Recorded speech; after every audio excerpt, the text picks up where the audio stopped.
Dans le silence feutré de son SUV de luxe, un homme d'affaires milliardaire était comme pétrifié, le regard fixé sur l'impossible à travers la vitre teintée. Un collier, portant les initiales de sa famille, transmis depuis 5 générations. Celui qu'il avait offert à sa fiancée la veille de sa mort, il y a 8 ans, pendait maintenant au cou d'une petite mendiante de 7 ans qui tapotait à sa fenêtre.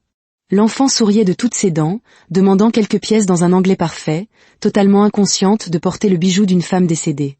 Le monde de Chris Admi se mit à vaciller violemment tandis que son esprit s'emballait, mesurant toutes les implications. L'affaire classée, les funérailles, le corps trop mutilé pour être identifié, la tombe sur laquelle il se recueillait depuis 8 ans. Ses mains tremblaient sur la poignée de la portière alors qu'une révélation fracassante le traversait comme un coup de foudre. Ils avaient menti sur la mort de Joy. Quelque part dans cette ville, elle était peut-être encore en vie.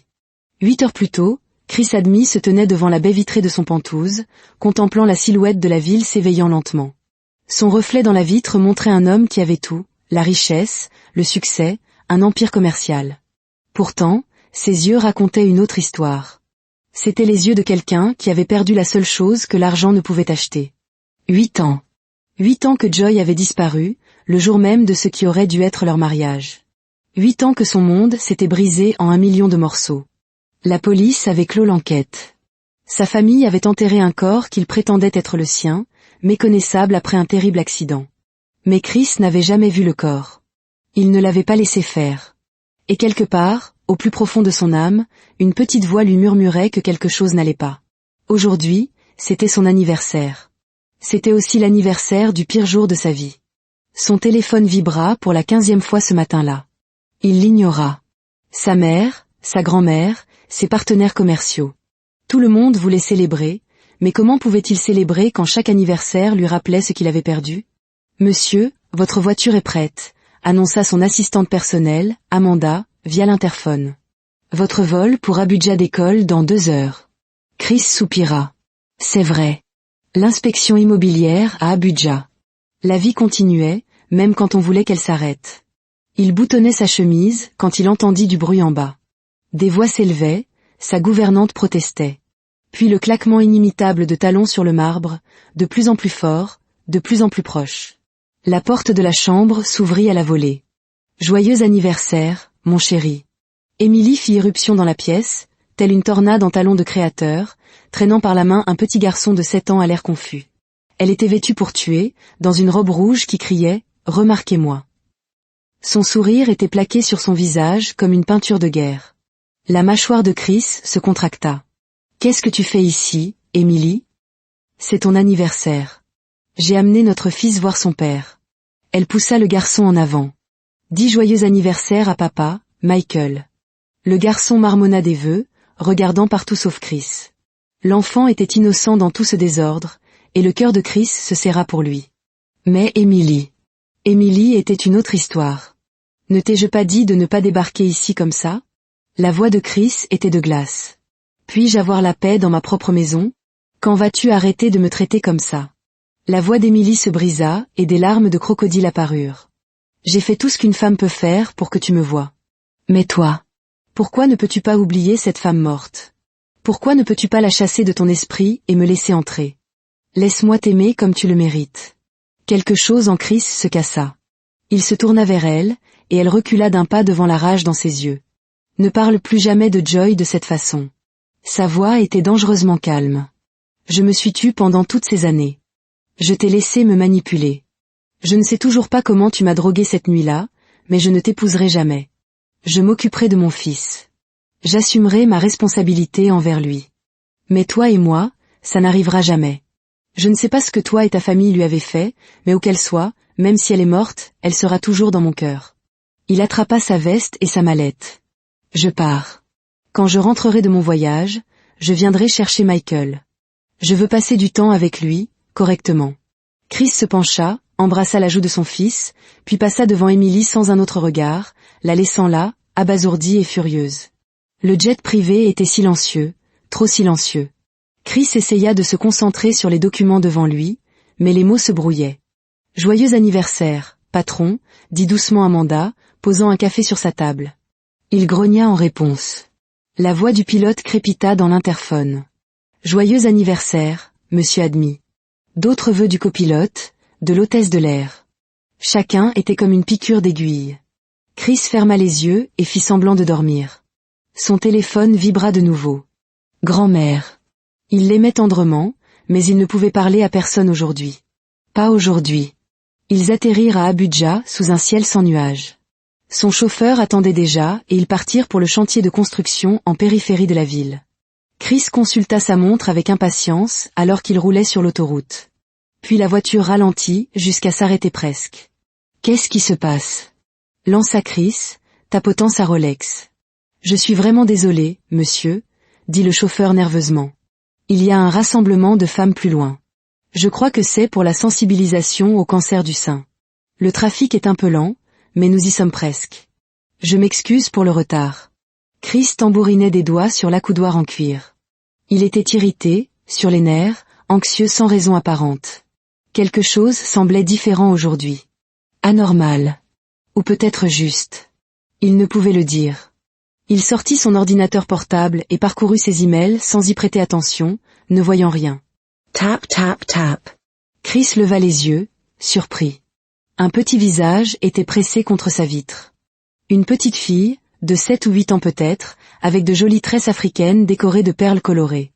Elle portait une robe délavée mais propre et avait le sourire le plus éclatant qu'il ait jamais vu. Il baissa la vitre. « Bonjour, monsieur. Bon après-midi. » La voix de la fillette était claire, polie, éduquée. « Je suis terriblement désolée de vous déranger, mais pourriez-vous donner un peu d'argent pour ma mère? Elle est assez malade et ne peut pas vraiment marcher, et je dois vraiment m'occuper d'elle. Tout ce que vous pourriez donner serait grandement apprécié. » Chris se figea. Ce n'était pas la mendiante de rue habituelle. Cette enfant parlait comme si elle allait à l'école. Une bonne école. Son anglais était impeccable, ses manières raffinées. Elle lui semblait familière, d'une certaine manière. « Monsieur, ignorez-la », dit son chauffeur avec urgence. « C'est Abuja. Ces enfants des rues sont partout. Leurs parents ont trop d'enfants qu'ils ne peuvent pas nourrir, alors ils... » « Arrêtez-vous », ordonna Chris. « Arrêtez la voiture. »« Mais monsieur... » J'ai dit, « Arrêtez-vous. » La voiture s'immobilisa. Chris ouvrit la portière et sortit, ignorant les protestations inquiètes d'Amanda. Il contourna le véhicule pour rejoindre la petite fille, l'étudiant avec curiosité. « Jeune fille, qu'est-ce qui ne va pas avec ta mère ?»« Eh bien, elle est aveugle, » dit la fillette de manière pragmatique. « Et elle a d'autres problèmes aussi. Elle a eu un accident et quelque chose ne va pas dans sa tête. Ils ont appelé ça une perte de mémoire, donc elle ne peut pas faire grand-chose. Et je veux vraiment l'aider. Nous essayons de ne pas être dans la rue tout le temps. Les choses sont vraiment difficiles en ce moment. C'est une femme travailleuse. Elle vend au marché, mais ce n'est pas assez, et je veux vraiment aider. » Le cœur de Chris se serra. « Comment t'appelles-tu ? » ?»« Je m'appelle Ruby, monsieur. » Elle tendit sa petite main pour une poignée de main. Chris la serra, s'émerveillant de sa confiance. « Bonjour, Ruby. Je suis Chris. Est-ce que ta mère sait que tu es ici en ce moment ? » ?»« Oh non, monsieur. Elle n'est pas au courant. » Les yeux de Ruby s'écarquillèrent. « S'il vous plaît, ne lui dites rien. Elle s'inquiéterait, et je ne veux pas qu'elle s'inquiète. Mais ne vous inquiétez pas pour moi.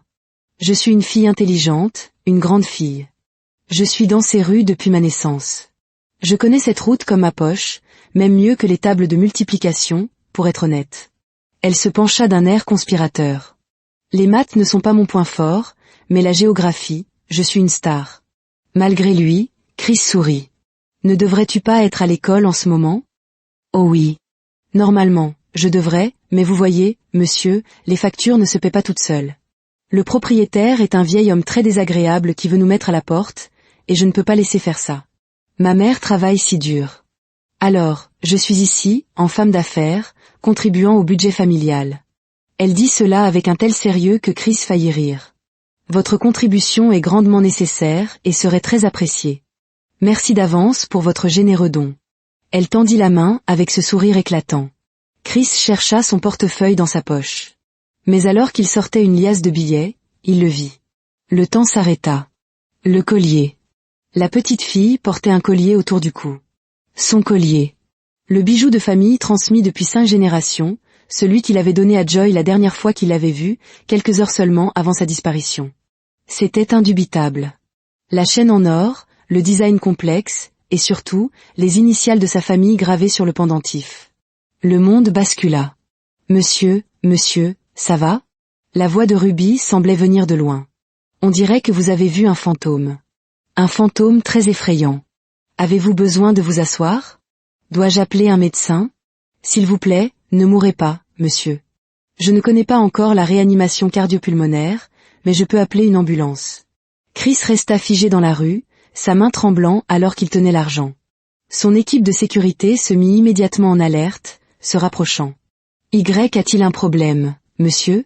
Amanda se précipita hors de la voiture. Qu'est-ce qui ne va pas? Ton collier, interrompit Chris, la voix tremblante. Il pointa Ruby d'un doigt tremblant. Ton collier. Où l'as-tu eu? La main de Ruby vola à son cou, protectrice. Mon collier? Pourquoi, vous voulez le voler? Parce que je dois vous prévenir, monsieur. Je connais le karaté. Bon, en fait, je ne connais pas le karaté, mais je sais crier très fort. Et ma mère dit que mes cris peuvent réveiller les morts. En plus, je ne suis pas bonne pour les rituels. Je suis trop maigre et je mange trop. Un très mauvais investissement pour des kidnappeurs. Non. Chris s'agenouilla à son niveau, des larmes coulant soudainement sur son visage. Je ne vais pas te faire de mal. C'est juste que... J'ai donné un collier exactement comme celui-là à quelqu'un de très spécial pour moi. Quelqu'un que j'ai perdu. Puis-je jeter un œil, s'il te plaît? Ruby l'étudia avec méfiance. Vous pleurez, monsieur. Les grands hommes ne pleurent pas d'habitude. Êtes-vous vraiment triste ou essayez-vous de me piéger? Je suis vraiment triste, Ruby. S'il te plaît. Elle hésita, puis hocha la tête. D'accord, mais vous pouvez seulement regarder. Vous ne pouvez pas le prendre. Ma mère me l'a donné. Je le porte depuis que je suis bébé. Elle ne se souvient pas d'où elle l'a eu, mais il est inestimable. C'est mon bien le plus précieux. Enfin, ça est ma collection de capsules de bouteilles, mais c'est une autre histoire. La main de Chris tremblait alors qu'il tendait la main et soulevait doucement le pendentif. Il le retourna et c'était là. La gravure, les initiales de sa famille, le motif spécifique que son grand-père avait commandé des décennies auparavant. C'était impossible, mais c'était là. Qui est ton père? Les mots sortirent comme un murmure. Ruby haussa les épaules. Jamais rencontré. Je ne le connais pas. Ma mère non plus, parce qu'elle a perdu la mémoire. Et elle est aveugle maintenant de toute façon, donc c'est juste maman et moi contre le monde. Nous sommes une équipe. Une petite équipe, mais une équipe puissante. Je dois voir ta mère. S'il te plaît, je dois voir ta mère. Ruby recula d'un pas. C'est une demande étrange, monsieur. Pourquoi voudriez-vous voir ma mère? Êtes-vous un médecin? Parce que nous ne pouvons pas nous permettre les médecins en ce moment. Êtes-vous un prince riche qui veut l'épouser? Parce que ce serait génial, en fait. On pourrait bien utiliser un palais. Votre palais a-t-il une piscine? Ruby, s'il te plaît. Ta mère pourrait être quelqu'un que je connais. C'est statistiquement improbable, monsieur. Nous ne connaissons personne de riche. Mais merci pour votre contribution.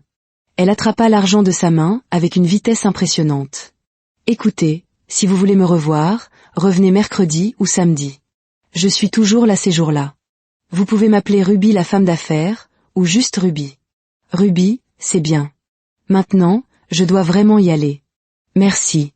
Au revoir. Et avant que Chris ne puisse dire un autre mot, elle se retourna et sprinta dans la foule, disparaissant comme un ninja. Chris resta là, les larmes coulant sur son visage, complètement indifférent au regard des passants. Monsieur, Amanda toucha doucement son bras. Que s'est-il passé? Ça va? Dois-je appeler le médecin? Il ne pouvait pas parler. Ses jambes flanchèrent et il s'effondra dans la voiture, son esprit en ébullition. Le collier de Joy sur une petite fille dont la mère était aveugle et amnésique. Une petite fille qui avait environ 7 ans. Il y a 8 ans, Joy avait disparu. Le calcul était... Monsieur, nous allons être en retard pour la réunion, dit nerveusement le chauffeur. Je me fiche de la réunion, dit Chris d'une voix rauque. Ramenez-moi à l'hôtel. Maintenant. L'inspection du site fut un désastre. Chris ne pouvait pas se concentrer. Les entrepreneurs présentaient des rapports, montraient des plans, posaient des questions, mais il n'entendait rien. Son esprit était à des kilomètres de là, avec une petite fille impertinente et un collier impossible. Finalement, Amanda le prit à part. Monsieur, vous n'êtes clairement pas bien. Laissez-moi vous ramener à l'hôtel. Il acquiesça sans un mot. De retour dans sa suite d'hôtel, Chris n'enleva même pas ses chaussures. Il se dirigea directement vers son téléphone et appela sa grand-mère. Elle décrocha à la deuxième sonnerie. Chris, enfin. Joyeux anniversaire, mon chéri. Nous avons essayé de te joindre toute la journée. Grand-mère, je n'ai pas le temps pour ça. J'ai besoin de te demander quelque chose de très important. Qu'est-ce qui ne va pas? Tu as une voix étrange. Ce collier que tu m'as donné il y a 8 ans, celui que j'ai donné à Joy. En existe-t-il un autre? Pourrait-il y avoir un double? Il y eut une longue pause. Pourquoi me demandes-tu ça, mon fils? Penses-tu encore à elle? Ça fait 8 ans. Tu as un fils avec sa sœur maintenant. Pourquoi ne passes-tu pas simplement à autre chose et... Grand-mère, la voix de Chris se brisa. Réponds juste à la question. S'il te plaît. Autre pause. Ton grand-père me l'a donné. Il a dit que son père le lui avait donné. Il est dans notre famille depuis plus de 5 générations. Il a été fait sur mesure par un bijoutier d'autrefois. Il n'y a pas de double. Chris, pourquoi? Que se passe-t-il? Chris mit fin à l'appel sans répondre. Ses mains tremblaient si fort qu'il pouvait à peine tenir le téléphone. Amanda, cria-t-il, viens ici. Son assistante se précipita. Monsieur? J'ai besoin d'un détective privé. Le meilleur d'Abuja. Tout de suite, à la seconde. J'ai besoin qu'il retrouve une petite fille nommée Ruby et sa mère. J'ai besoin de tout savoir sur elle.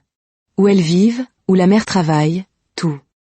Monsieur, avec tout le respect que je vous dois, ce n'est qu'une mendiante de rue. Il y en a des milliers. Ce n'est pas juste une mendiante de rue. La voix de Chris fit trembler la pièce. Le collier qu'elle portait est celui que j'ai donné à ma femme il y a 8 ans. Le bijou de famille. Je dois la trouver, maintenant. Les yeux d'Amanda s'écarquillèrent. Je m'en occupe tout de suite, monsieur. Pendant ce temps, de l'autre côté de la ville, Ruby rentrait chez elle en sautillant, un grand sourire sur le visage. La liasse d'argent était bien cachée dans la poche de sa robe. Aujourd'hui était une bonne journée, chantonnait-elle. J'ai rencontré un gentil monsieur qui pleurait. J'ai eu beaucoup d'argent. Peut-être qu'il reviendra. Probablement pas. Mais s'il revient, je lui poserai des questions sur cette piscine. Elle n'avait aucune idée que le gentil monsieur qui pleurait venait de retourner la ville entière pour la chercher. Et elle n'avait certainement aucune idée que ce gentil monsieur qui pleurait pourrait bien être son père. 3 jours passèrent. 3 jours d'attente angoissants. Chris avait des réunions prévues, des contrats immobiliers à conclure, des contrats à signer. Il annula tout.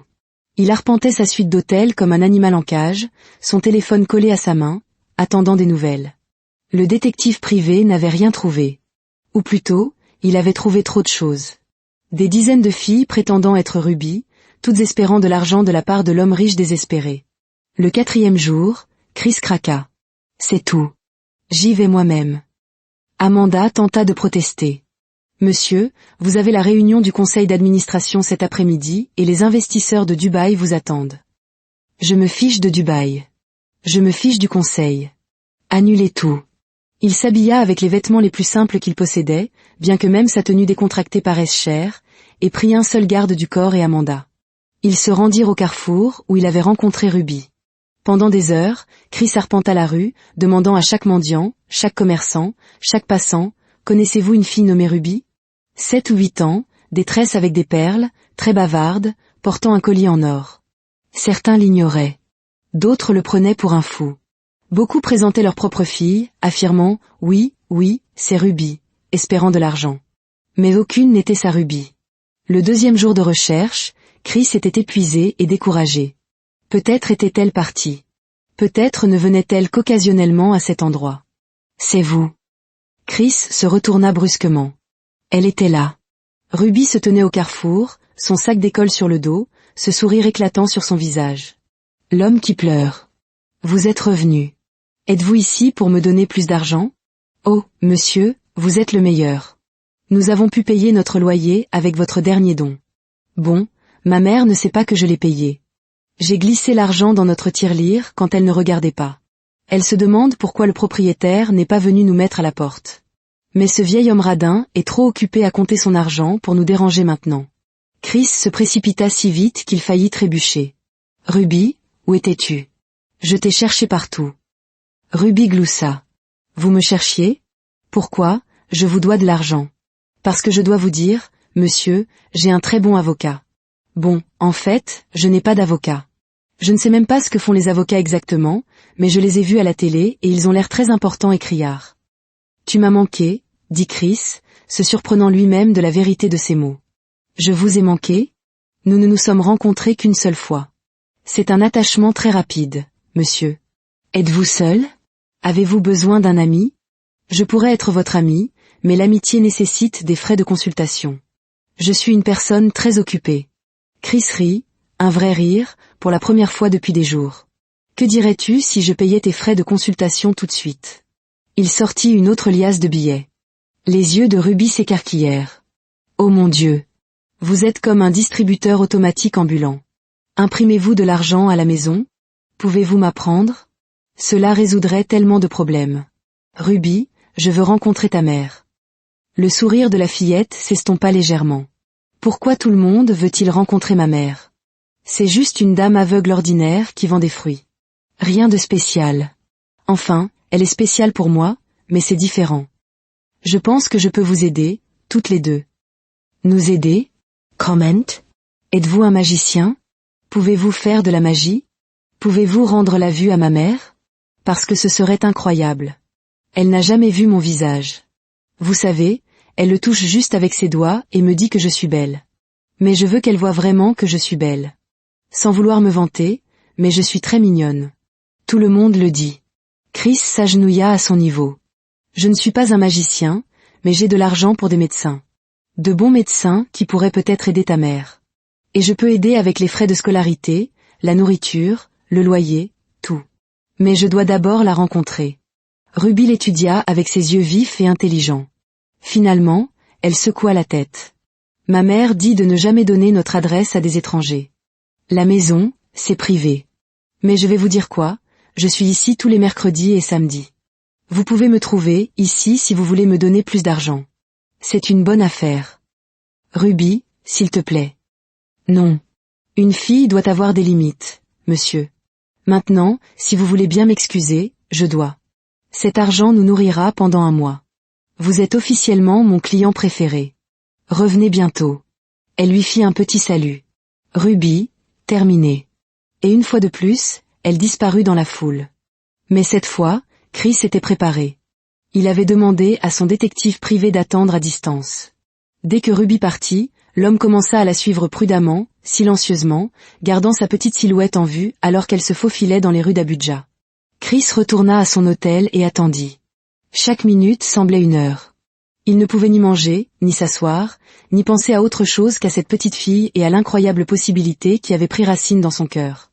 Finalement, son téléphone sonna. « Monsieur, je les ai trouvés. » Chris faillit laisser tomber le téléphone. « Où ?»« Une petite maison dans les bidonvilles, à environ 30 minutes de l'endroit où vous l'avez rencontrée.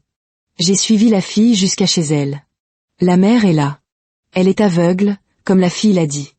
Je les ai observées pendant quelques heures.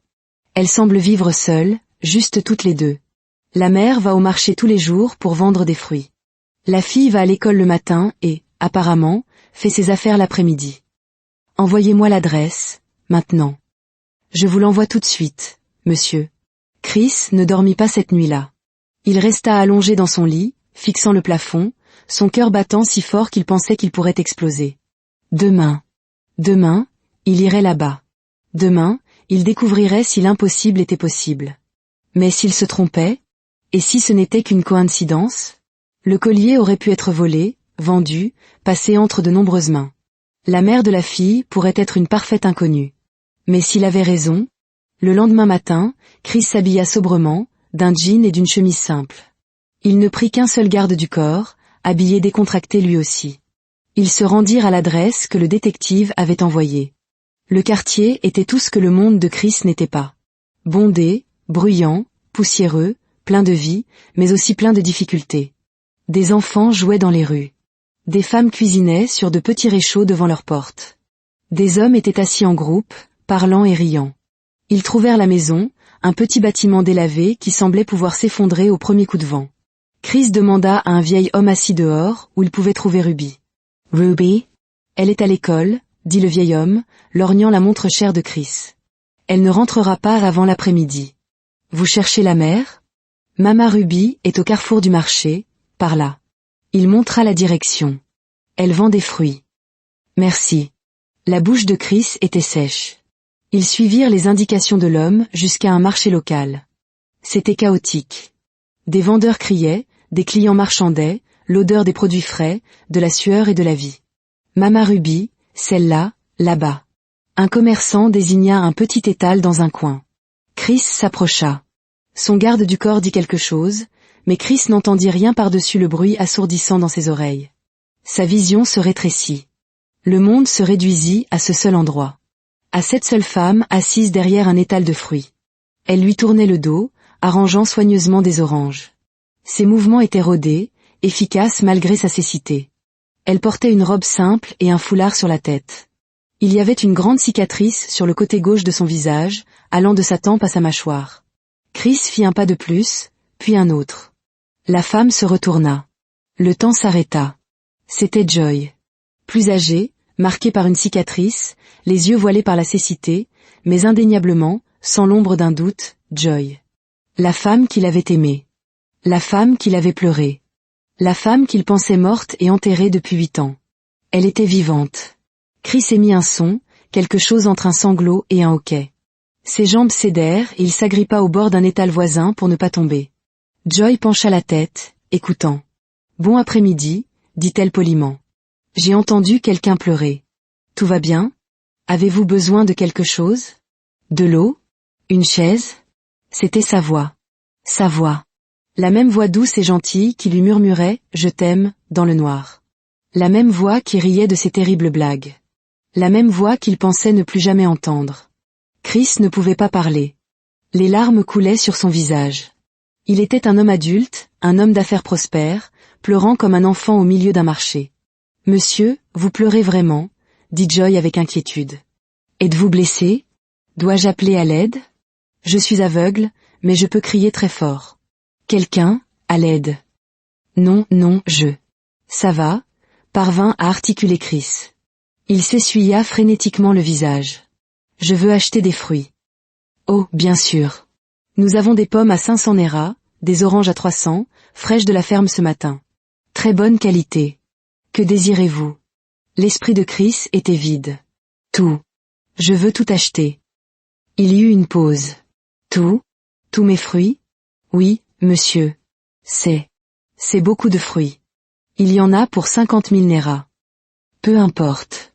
Je paierai le double, le triple.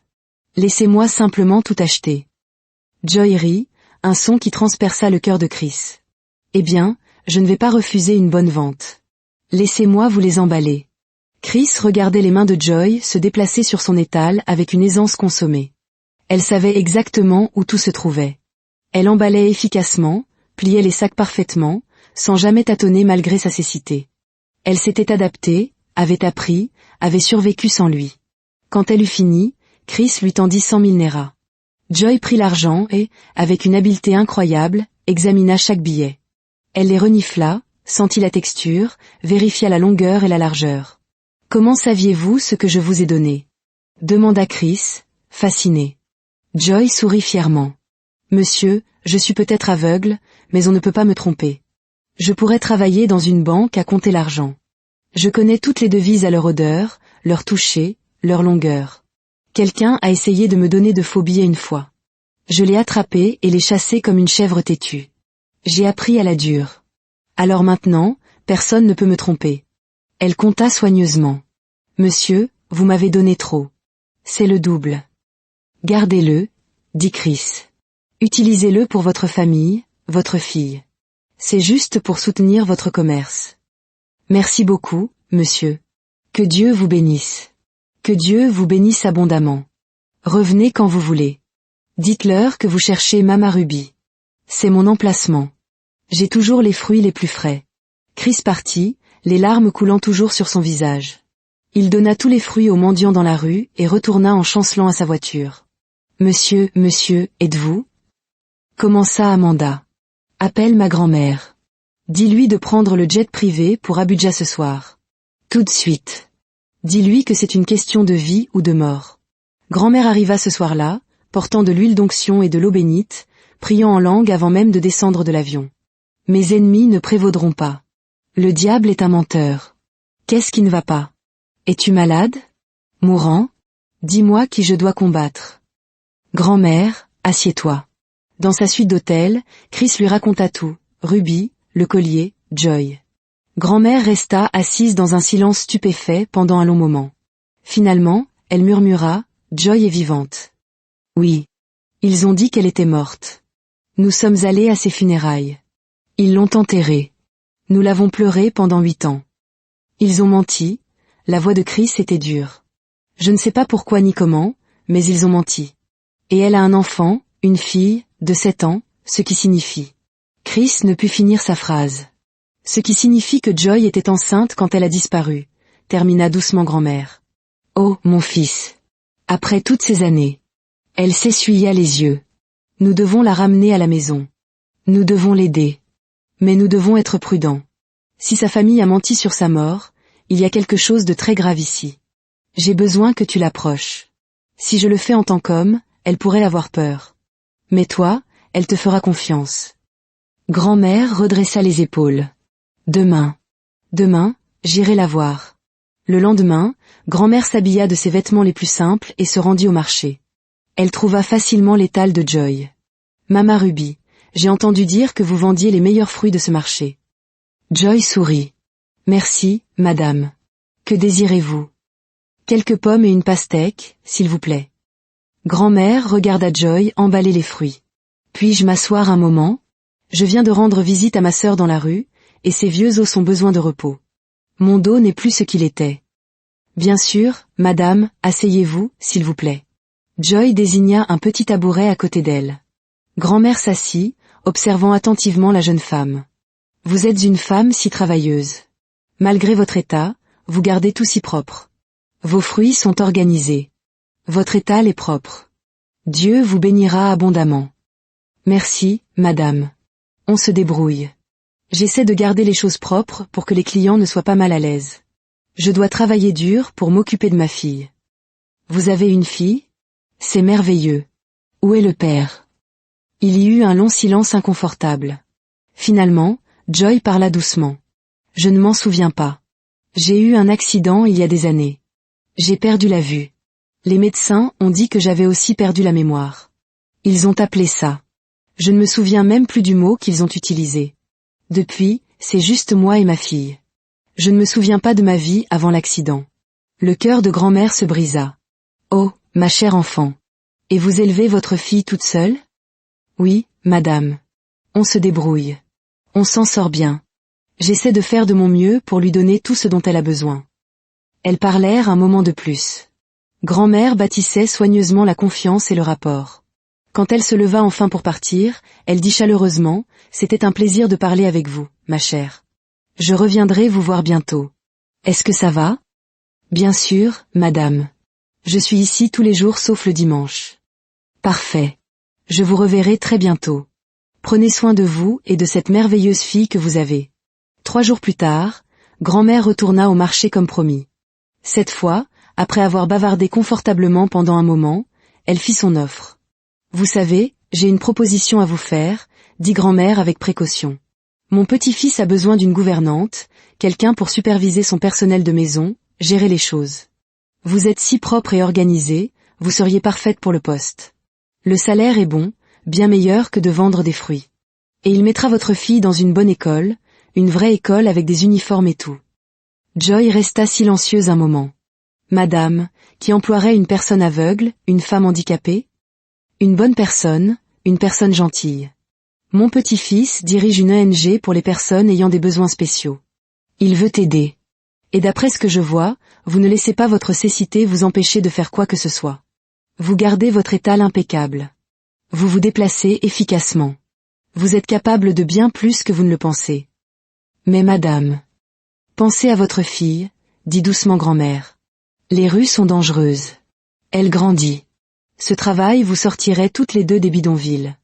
Un logement sûr, une bonne école, un meilleur avenir. Pensez-y. Je reviendrai dans quelques jours pour votre réponse. Cette nuit-là, Joy resta éveillée, Ruby dormant à côté d'elle. Pouvait-elle faire confiance à cette offre? Cela semblait trop beau pour être vrai. Les gens qui semblaient gentils pouvaient être cruels. Mais quelque chose dans la voix de la vieille femme semblait sûr, digne de confiance. Et Ruby méritait mieux. Elle méritait la sécurité, l'éducation, des opportunités. Quand grand-mère revint 3 jours plus tard, Joy avait pris sa décision. Oui, madame. J'accepte le poste.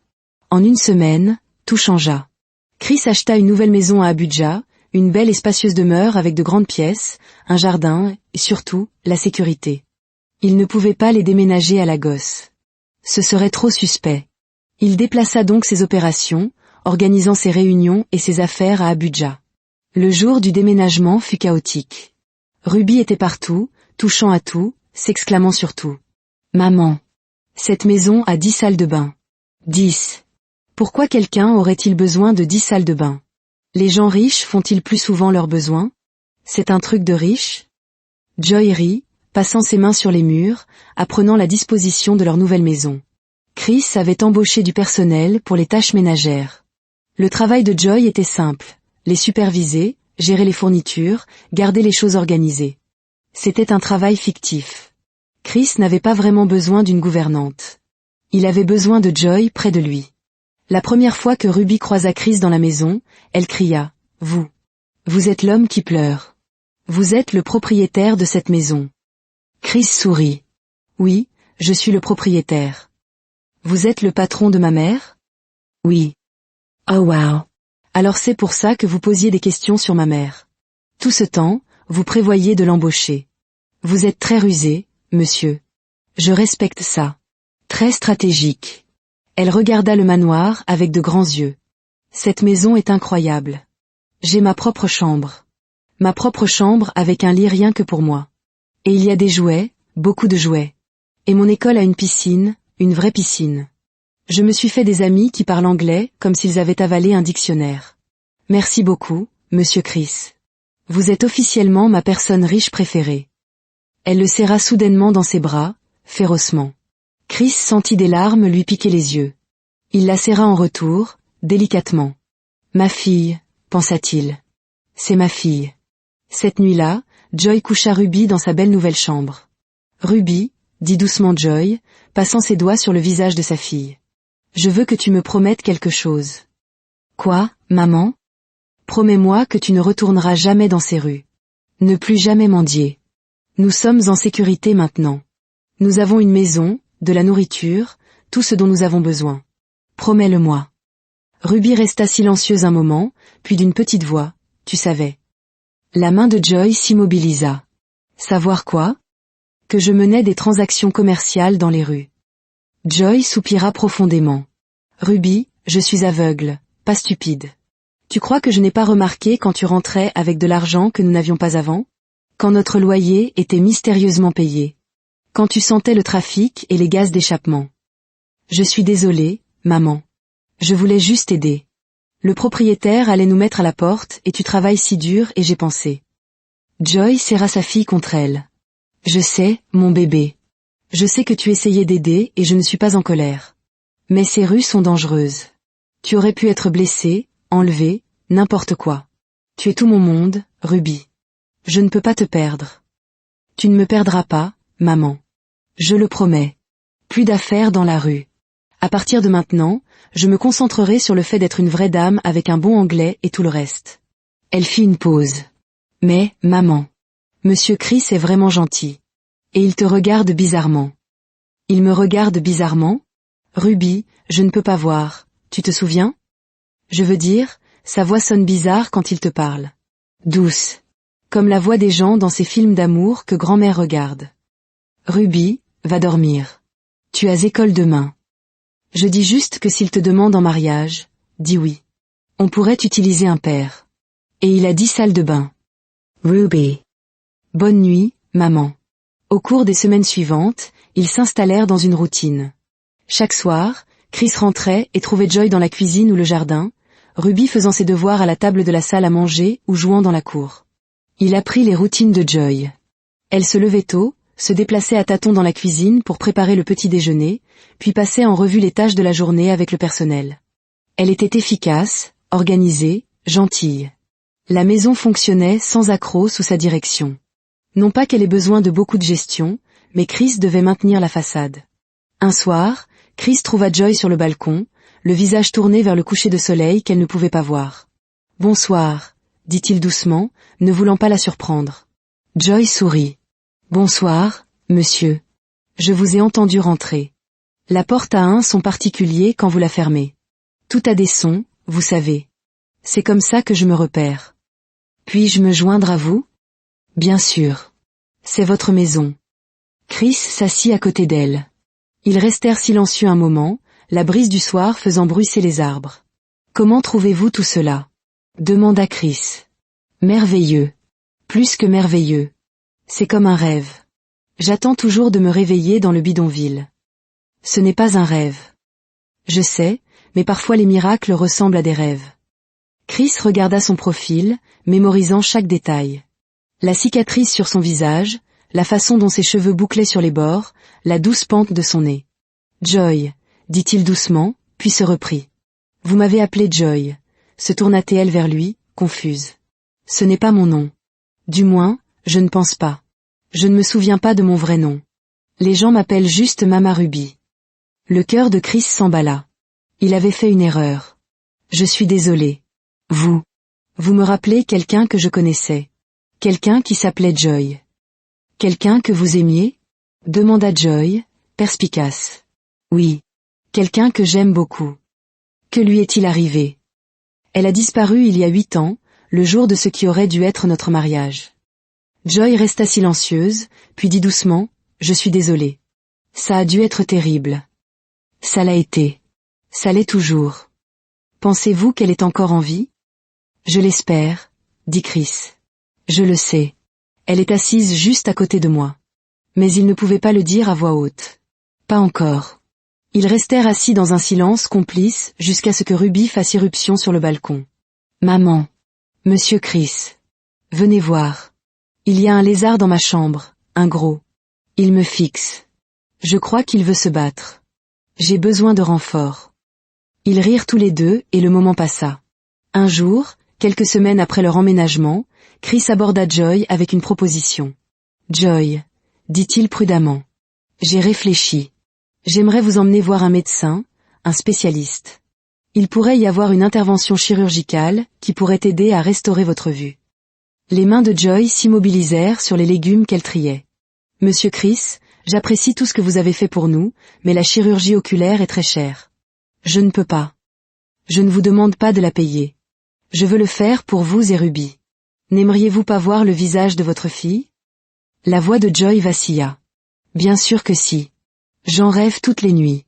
Mais pourquoi dépenseriez-vous autant d'argent pour quelqu'un que vous connaissez à peine ? » « Parce que vous méritez de voir le monde, » dit simplement Chris. « Parce que Ruby mérite une mère qui peut voir son sourire.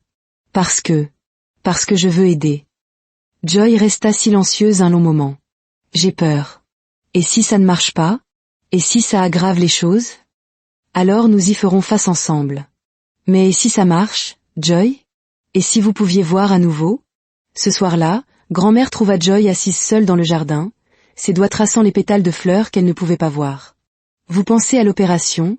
dit grand-mère en s'asseyant à côté d'elle. « Comment le saviez-vous ? » « Parce que Chris me l'a dit. Et parce que je le vois sur votre visage. Vous avez peur. » Terrifiée, admit Joy. « Et si je me fais des illusions et que ça ne marche pas ? Et si je vois enfin Ruby et que quelque chose tourne mal et que je perds à nouveau la vue ? Je ne sais pas si je pourrais survivre à ça. » « Ma chère enfant, » dit doucement grand-mère en prenant la main de Joy. « Vous avez survécu à 8 ans de cécité.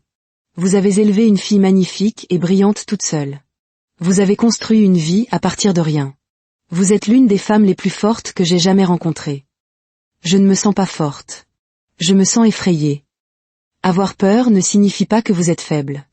Cela signifie que vous êtes humaine. Mais laissez-moi vous demander quelque chose. Si vous ne faites pas cette opération, le regretterez-vous ? » Joy resta silencieuse. « Cette petite fille qui est la vôtre, » continua grand-mère, « elle grandit.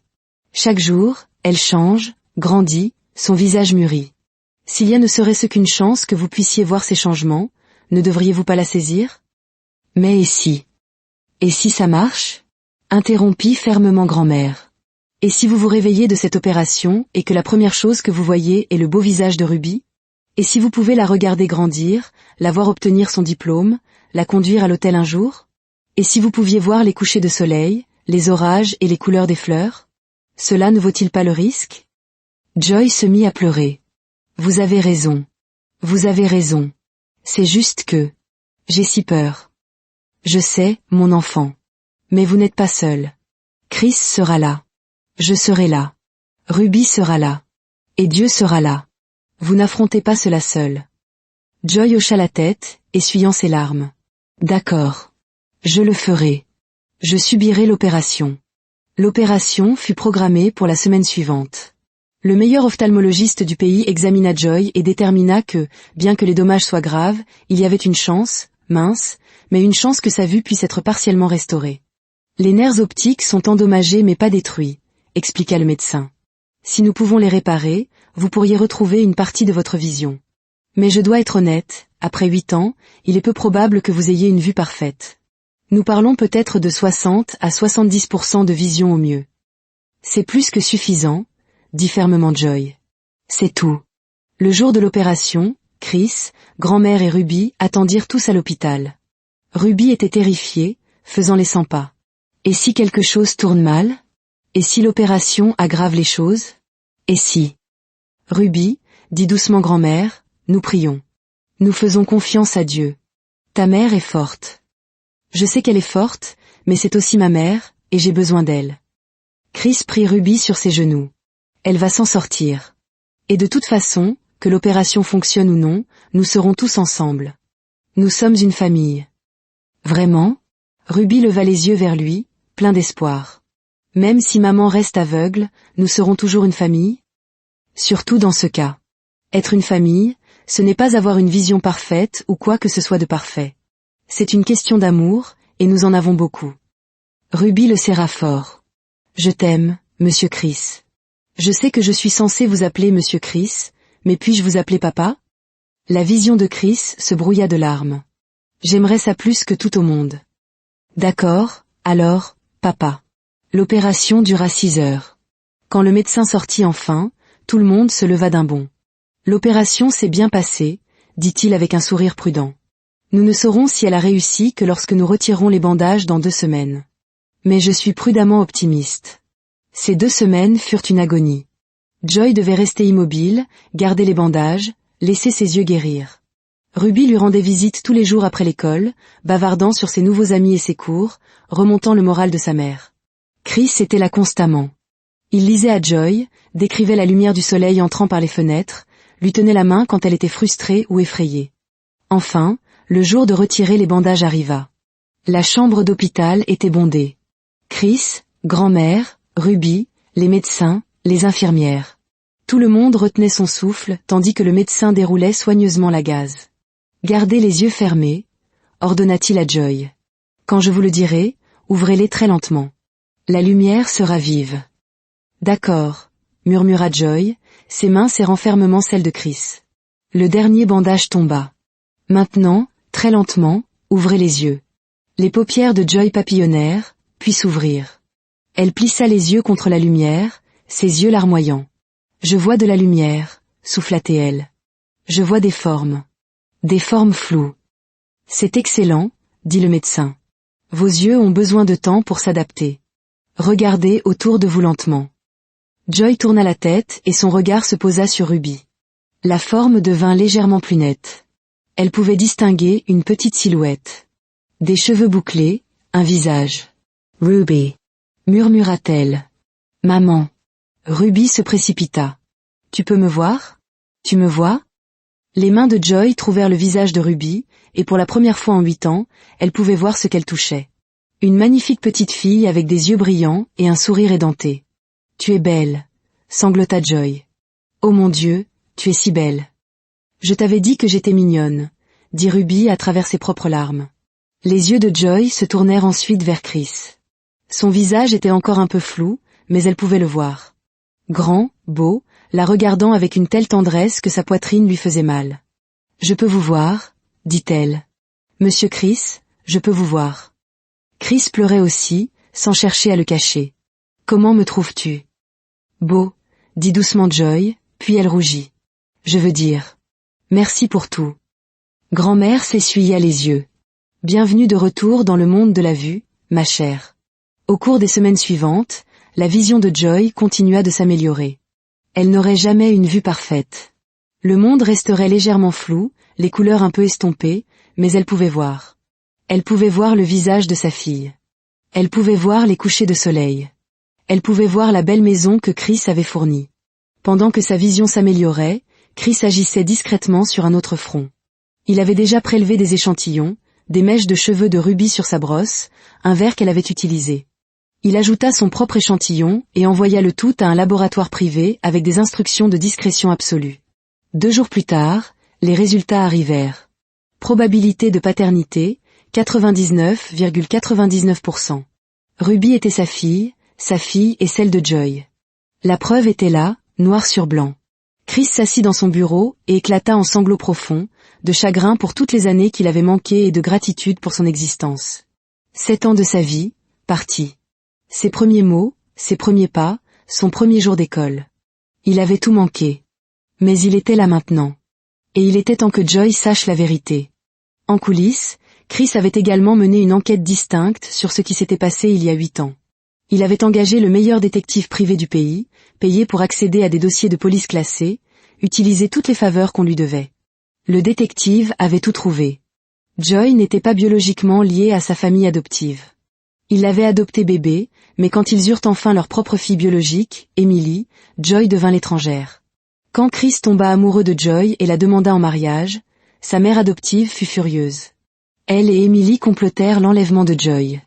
Le détective avait retrouvé les ravisseurs, des criminels de bas étage qui avaient été payés pour enlever Joy avant le mariage. Joy avait été détenue pendant 3 jours. Le 3e jour, elle s'était échappée, courant à l'aveuglette dans la circulation. Un camion l'avait heurtée. Les ravisseurs la crurent morte et s'enfuirent. Mais Joy n'était pas morte. Elle s'était retrouvée dans un hôpital public, sans pièce d'identité, sans mémoire, enceinte et seule. Pendant ce temps, la famille de Joy avait dit à tout le monde qu'elle était morte dans un accident. Ils organisèrent des funérailles, enterrèrent un cercueil vide, acceptèrent les condoléances. Chris ne vit jamais le corps. Ils prétendirent qu'il était trop mutilé. Le père adoptif de Joy l'aimait, voulait la chercher, mais il avait eu un AVC qui l'avait laissé paralysé et incapable de parler. Emily avait alors drogué Chris au plus bas de sa détresse, était tombée enceinte et avait passé 8 ans à essayer de le forcer au mariage. Quand le détective eut terminé, Chris tremblait de rage. « Donnez-moi tout. Chaque élément de preuve, chaque témoignage.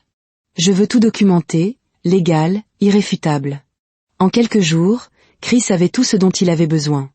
Il était temps de dire la vérité à Joy et de traduire sa famille en justice.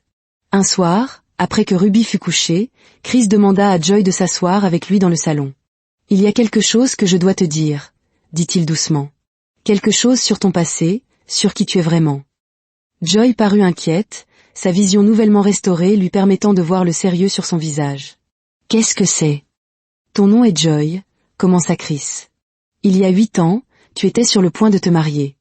Le jour de ton mariage, tu as été enlevée par des gens engagés par ta mère adoptive et ta sœur. Tu t'es échappée, mais tu as été heurtée par un camion. Tu as perdu la mémoire, la vue. Tu étais enceinte. » La main de Joy vola à sa bouche. Chris sortit un dossier. « J'ai des photos, des documents, tout. » Il lui montra des photos. « C'est toi et moi, il y a 10 ans. Nous étions ensemble depuis 2 ans avant que je te demande en mariage. C'est le collier que je t'ai donné, le bijou de ma famille. Ruby le porte maintenant. » Joy regardait les photos, les mains tremblantes. Même avec sa vision imparfaite, elle pouvait voir le bonheur sur les visages du jeune couple. « J'étais fiancée à toi ? » ?»« Oui. »« Et Ruby ?» Sa voix se brisa. « Ruby est à toi ? » ?»« Oui. J'ai fait un test ADN. J'espère que tu pourras me pardonner pour ça, mais je devais savoir. C'est ma fille. Notre fille. Tu étais enceinte quand tu as été enlevée. » Joy se mit à pleurer. « Je ne me souviens pas. Je ne me souviens de rien de tout ça. »« Je sais, » dit doucement Chris. « Les médecins disent que tes souvenirs pourraient revenir, ou peut-être pas. Mais quoi qu'il en soit, tu es là maintenant. Tu es vivante. Ruby est vivante. C'est ce qui compte. » Il sortit d'autres photos. C'est ton père adoptif. Il est en fauteuil roulant maintenant. Il a eu un AVC peu après ta disparition. Mais il t'aimait, Joy. Il a essayé de les arrêter. Il voulait te chercher. Il a été piégé toutes ces années, incapable de parler, incapable de dire la vérité à quiconque. Mon père, murmura Joy, touchant la photo de ses doigts tremblants. Puis-je le voir? Oui. Mais Joy, il y a plus. Ta mère adoptive et Emily. Elles ont été arrêtées. La police a toutes les preuves. Les ravisseurs ont avoué. Il y aura un procès.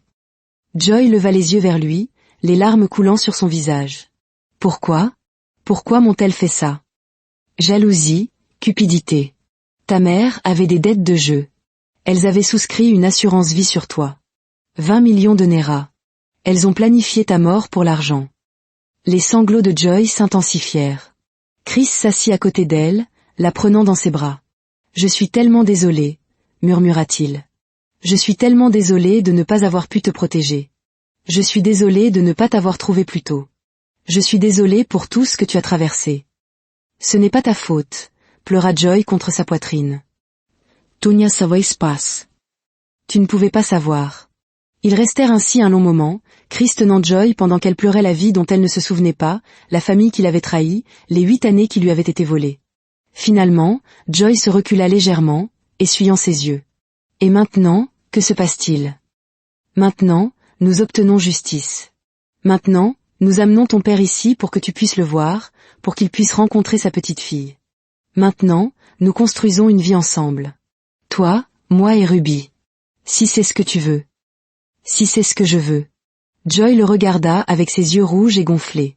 Chris, je suis en train de tomber amoureuse de toi depuis le jour où nous avons emménagé dans cette maison. Je ne comprenais pas pourquoi je ressentais cette attirance pour toi, pourquoi mon cœur te reconnaissait même quand mon esprit ne le faisait pas. Mais maintenant, je sais. Nous étions faits pour être ensemble. Nous sommes ensemble, dit fermement Chris. Et je ne te laisserai plus jamais partir. Le procès fut rapide. Avec les preuves accablantes que Chris avait rassemblées, témoignages des ravisseurs, relevés bancaires, registres téléphoniques, rapports médicaux, il n'y avait aucune défense possible. Emily et sa mère furent reconnues coupables de tous les chefs d'accusation. Complot en vue de commettre un meurtre, enlèvement, fraude à l'assurance, falsification de documents gouvernementaux, corruption de fonctionnaires. Emily fit également face à des accusations pour avoir drogué et agressé sexuellement Chris. Emily fut condamnée à la prison à vie, sans possibilité de libération conditionnelle avant 25 ans. Sa mère reçut 20 ans. Toutes deux purgeraient leur peine dans une prison à sécurité maximale. Alors qu'on les emmenait menotter, Emily regarda Chris une dernière fois. « Je t'aimais », dit-elle, la voix brisée. « Ce n'était pas de l'amour », répondit froidement Chris. « L'amour ne détruit pas. L'amour ne manipule pas. Ce que tu avais, c'était de l'obsession, et tu mérites chaque année de la peine que tu as reçue. » Après le procès, Chris et Joy prirent des dispositions pour le père adoptif de Joy. Ils le déménagèrent de l'établissement où il avait été négligé à une maison de soins haut de gamme à Lagos, avec une attention médicale 24h/24, de la physiothérapie et de l'orthophonie. Bien qu'il ne puisse pas encore parler clairement, il pouvait maintenant émettre des sons, bouger légèrement sa main droite. Quand Joy lui rendit visite pour la première fois après avoir retrouvé la vue, amenant Ruby avec elle, il pleura. « Papa », dit Joy en prenant sa main. « Voici Ruby, ta petite fille. » Ruby, jamais timide, grimpa prudemment sur les genoux du vieil homme. « Salut, papy. Je suis Ruby. J'ai 7 ans et je suis très intelligente. Maman dit que tu l'aimes beaucoup. Je l'aime aussi. Nous allons prendre soin de toi maintenant. Tu vas venir nous rendre visite à Abuja tout le temps. Nous avons 10 salles de bain et un jardin. Et papa, c'est Monsieur Chris. C'est mon père maintenant. Il dit que tu peux rester avec nous quand tu veux. » Les yeux du vieil homme débordèrent de larmes. Sa main se leva, tremblante, pour toucher le visage de Ruby, puis celui de Joy. « Je te pardonne, papa, » dit doucement Joy. « Tu étais piégé. Tu ne pouvais pas les arrêter. Mais tu m'aimais, et c'est ce qui compte. » Fidèles à leurs paroles, Chris et Joy firent en sorte que le vieil homme vienne régulièrement à Abuja. Parfois, il restait des semaines, assis dans le jardin avec Ruby bavardant à ses côtés, retrouvant lentement ses forces sous les soins des meilleurs médecins et thérapeutes que l'argent pouvait acheter. Il ne pouvait toujours pas bien parler, mais il pouvait sourire maintenant. Et quand il regardait Joy et Chris ensemble, quand il voyait Ruby courir, heureuse et en sécurité, quand il était témoin de la famille que sa fille avait trouvée, son sourire disait tout ce que les mots ne pouvaient pas dire. 6 mois après le procès, Chris emmena Joy dans le même restaurant où il avait demandé en mariage 10 ans plus tôt. Ruby et Michael étaient avec grand-mère, mangeant probablement trop de glace et complotant quelque chose. « Joy, » dit Chris, prenant sa main par-dessus la table. « Je sais que tes souvenirs ne reviendront peut-être jamais. Je sais que tout est différent maintenant. Mais une chose n'a pas changé. Je t'aime. Je t'aime depuis plus de 10 ans. Je t'aimais avant, et je t'aime maintenant. Veux-tu m'épouser? À nouveau? Ou pour la première fois? Peu importe comment tu veux voir les choses. » Joy rit à travers ses larmes, sa vision imparfaite étant encore assez claire pour voir l'amour sur son visage. « Oui.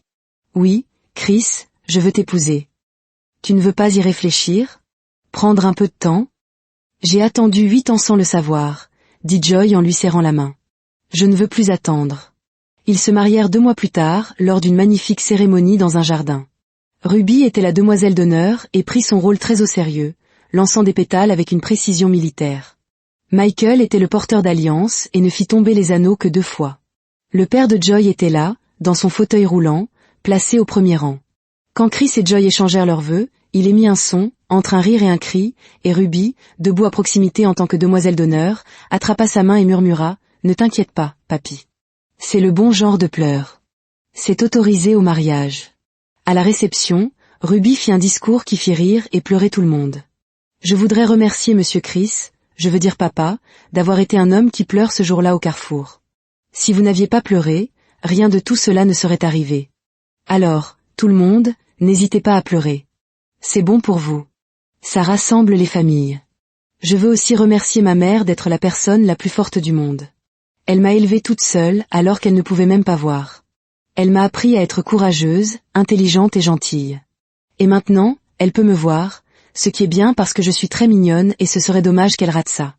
Et je veux remercier grand-mère et papy d'avoir aimé ma mère même quand ils ne pouvaient pas la trouver. Papy, je parle de toi. » Elle montra le père de Joy qui sourit à travers ses larmes. « Tu es là maintenant et c'est ce qui compte. Aussi, la nourriture ici est incroyable. J'ai mangé cette cupcakes. Maman a dit que j'aurais mal au ventre, mais je pense que c'est un mensonge que les adultes vous racontent. Merci. » Tout le monde rit et applaudit. Chris serra Joy contre lui et lui baisa le front. Grand-mère se leva et leva son verre. À la famille, au miracle, aux hommes qui pleurent au carrefour, et à Ruby, l'enfant la plus honnête que j'ai jamais rencontrée. Que Dieu bénisse cette famille. À la famille, répéta tout le monde. Alors que la fête continuait, Chris et Joy s'éclipsèrent sur le balcon. Le soleil se couchait, peignant le ciel d'or et de rose. Des couleurs que Joy pouvait maintenant voir, même si elles étaient légèrement estompées. « Es-tu heureuse ?» demanda Chris.